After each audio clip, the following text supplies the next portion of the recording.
This massive earthquake swarm at Campi Flegrei, we were surprised that there were already 2 earthquakes, magnitude 3.3, but since then it has accelerated again, guys. And we can say with this earthquake swarm, she's hitting the fizzy when it comes to the earthquakes and the magnitude of these earthquakes. We just had another 4.0, guys, and I want you to look at this epicenter. This is right underneath Pozzuoli. This is where the people live. And before I show you the whole earthquake swarm, look at that epicenter. This is really right in the heart of Pozzuoli. It's not underneath the Solfatara. It has rattled an area with homes, with these old masonry homes that are not ready for earthquakes like this. And this earthquake was shallow, really shallow. Depth 0.3 kilometers, 300 meters, guys. This is insane. Normally they are a little deeper, 2 kilometers, 3 kilometers, but a magnitude 4, so shallow. This is alarming. I said it in my previous video. It's absolutely crazy. And I want to let you know what some people that live in Pozzuoli and had to live through the night, through that earthquake swarm, through that constant rattling, what they have to say. One resident says, why don't you go and ask the mayor of Pozzuoli? This is a reader letter, so to speak, in an Italian newspaper. So he says to the journalist, why don't you go and ask the mayor of Pozzuoli how it is possible to leave the population of the central zone of Pozzuoli, the red zone, exposed to the highest seismic risk, completely defenseless. After 2 years of continuous earthquakes and long nights of seismic swarms, isn't it your duty to demand the creation of first aid hubs and clear evacuation plans? Why don't you go and ask the prefect of Naples, Nicola Di Bari, how he can allow thousands of people to remain exposed in these conditions and why he doesn't intervene? Isn't it within his powers to guarantee the safety of its citizens? And this is powerful, guys, but this goes on. He says, according to the European precautionary principles, when risks are established and potentially serious, authorities are obliged to intervene before danger turns into tragedy, not limit themselves to monitoring and issuing reassurances. Because that's whenever we have this earthquake swarm or a bigger earthquake, the community Pozzuoli releases a statement. This is the earthquake. We will follow up with you. We will closely monitor this, yada, yada, yada, blah, blah, blah, right? It's not really helpful for the residents that are being shaken out of their bed. And we have seen this with magnitude 4 earthquakes. Ceilings have collapsed, walls have collapsed, bricks fall down. The engineers are saying these old masonry homes are basically only still standing because they're leaning on each other. The stucco and the grout between the bricks is gone. It's vanishing. It's dust. So he lines it out pretty clear, in my opinion. And I also, the question in my head is, gosh, why don't you, and you know, I reported about the INGV scientists when they said, can't we at least please evacuate the red zone, Pozzuoli? I mean, how long do they want to wait? That is the question.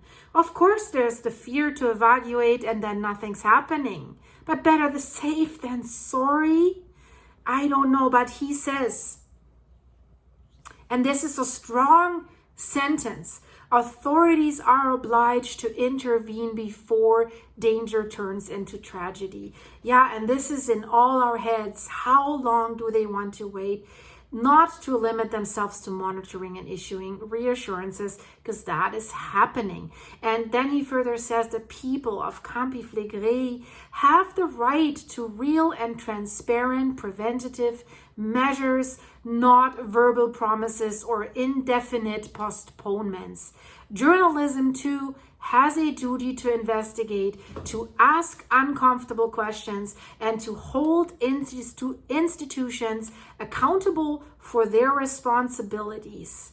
Wow, this is a strong, strong statement, guys. And after this statement, let's have a look at the statistics, what we're dealing with in this earthquake swarm. I'd like you to check this out. I mean, let's really have a look. There are so many earthquakes that even August 31st doesn't fit on that page anymore. But we have to go back to August 31st because this is basically when it all started to really intensify. But even if we look at August 25th, there were earthquakes, 26 earthquakes, 27th, 28th, 29th, 30th, 31st, there was so many earthquakes shortly after the other, almost the same minute. And then everyone was shocked about the 3.3, but already on the 28th, there was a 3.0. But then they kept coming to another 3.3, shortly followed by a 2.7. And now I have to go to the next page because this is absolutely crazy. Then they kept coming, and then they got large again. 2.8, 1.3, 2.5. For the ones that are new here, this is large for a volcano. So, and shallow. Look at the depths, 0, 1, 2, but they have just rounded this. Most of them were below 1 kilometer, and 0 almost surface. That shakes it all. And it went on 2.1, 2.8 through the night here. This is midnight. And then through the night into September 1st. September basically started with the earthquake swarm. 2.8, then it went on 2.0, 2.3, 2.3, only shortly after. Through the whole night, people didn't close an eye because they were worried. I'm sure lots of them were running on the streets again because they're worried the homes might collapse over their bed while they're sleeping. Then 1.8, 1.2, 1.1, 1.4, and then guys, a 4.0 that was quickly followed with aftershocks, 1.3, 1.4, 1.9. I mean, is this an aftershock? No, this is an earthquake swarm. And they kept coming. And they probably keep coming. So this is really, really crazy. Also, again, if we look at the epicenter here in that map, shows us the same. We're right in Pozzuoli. This is groundbreaking, I would say. No, it's scary. But I'd like to show you statistics here that really visualize for you how bad this is. So, of course, highest magnitude, 4.0. Today, 59 earthquakes on September 1st.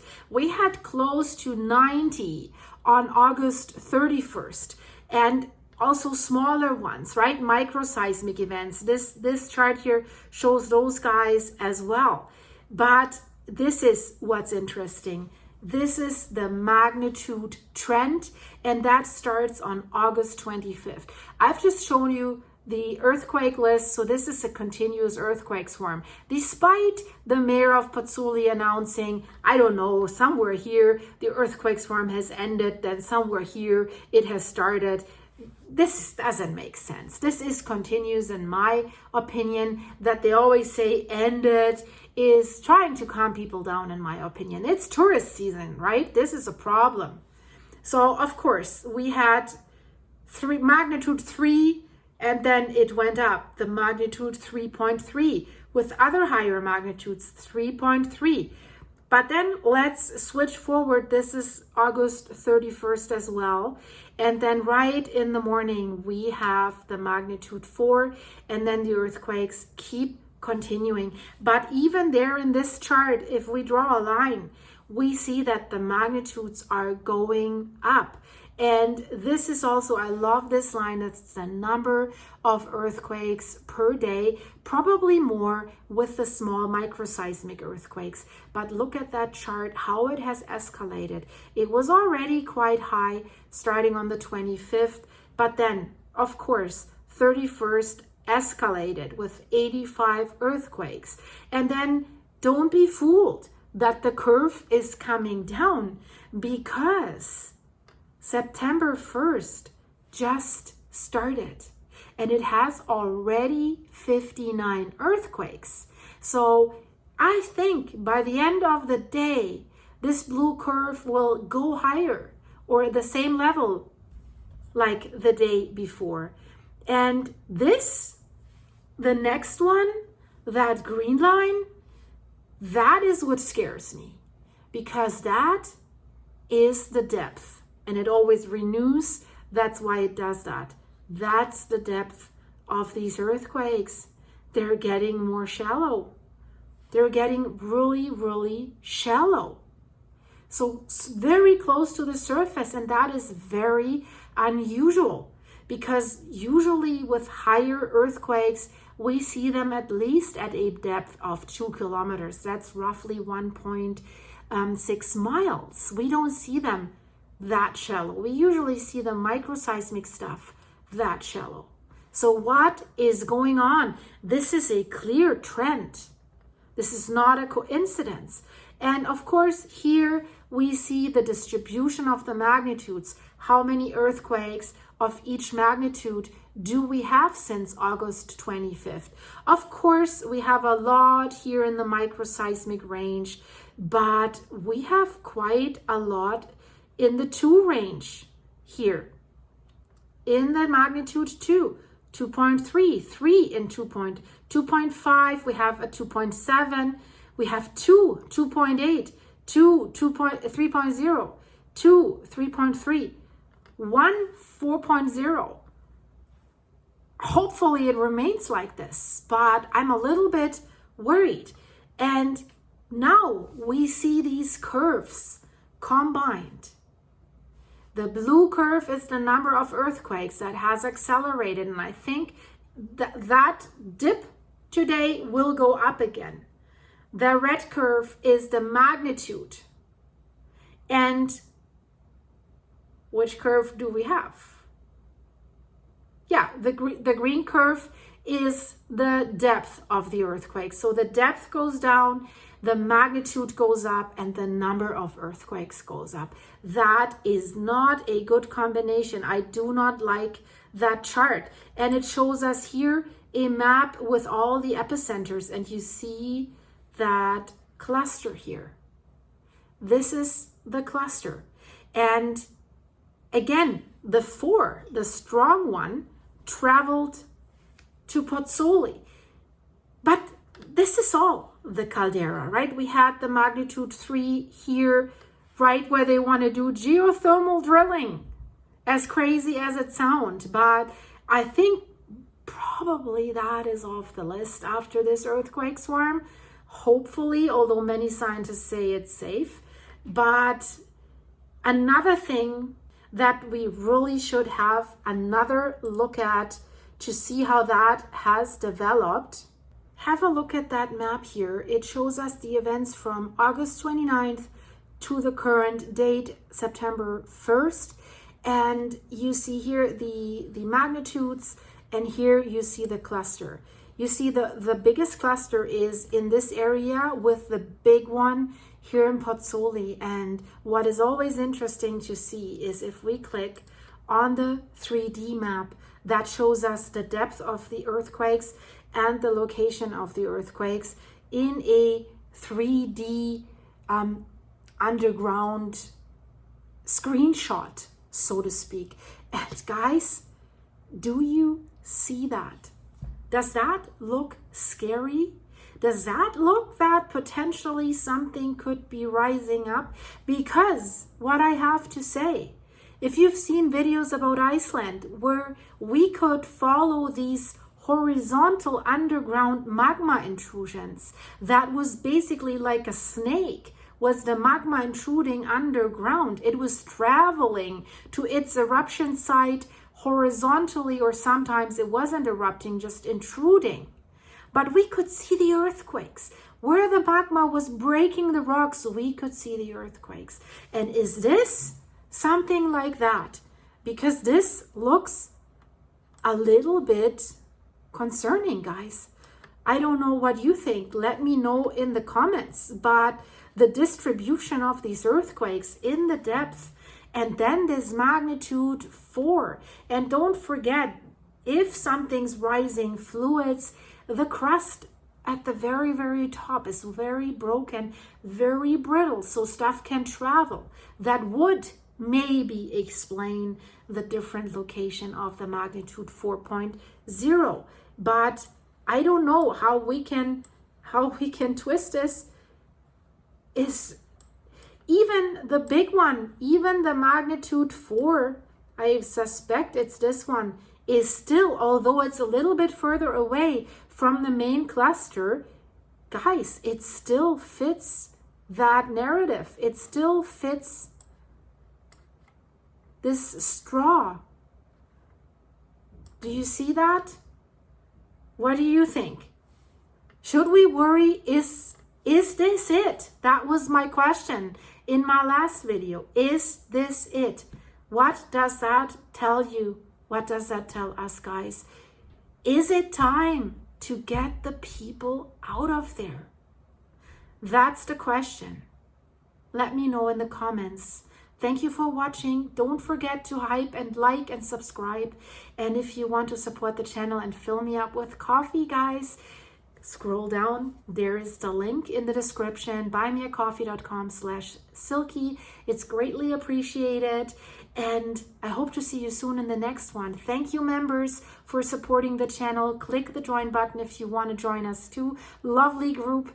And behind the scene videos, the next one is coming. I had an interesting encounter today. Someone that was really mad at Eddie and Rudy and basically hated him and wanted us to get lost. So that's going to be out for members soon. Thank you, guys.